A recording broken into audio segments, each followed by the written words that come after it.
kriston beroa pasatzen dut.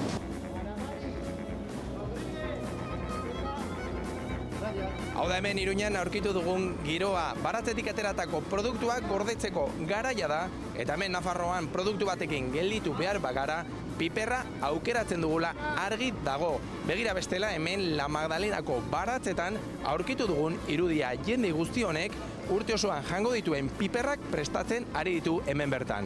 Bueno, Jose Mari, zein da gaurko lana? Pues ikusten duzu, ez? Hemen piperrak prestatu. Bertan bihotzak entzen, ez da, ari zarete? Bai. Gero erre eta etxean garbitu.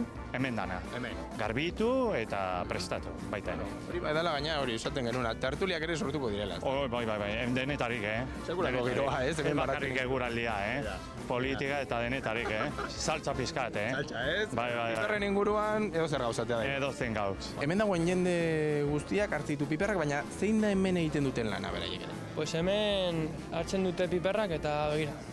Erakutsi guzu, zein da egiten duten lehenengo lana? Piper banaka eta labanarekin kentzen diote bihotza. Eta kentzen dute hau. Da urte osorako piperrak batxean izan ala izateko, ezta? Bai, jende asko tortzen da hona, zeren hau kentzen du denbora asko eta lana, eta jende asko kongelagailuan sartzen du. Behin kanpoan bihotzak kenduta Txominek eta Mikelek erre egiten dituzte.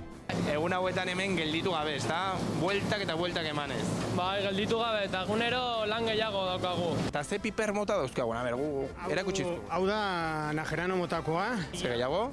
Borobia. Gero hemen beste bat. Bai, kalpizakoa, hau pikoa eta hau da errazena, pikilloa.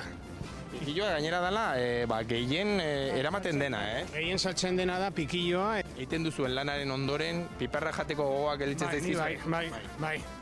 Produktu honen. Bai, bi arrautxeekin eta patatekin, patata frigituekin, bai.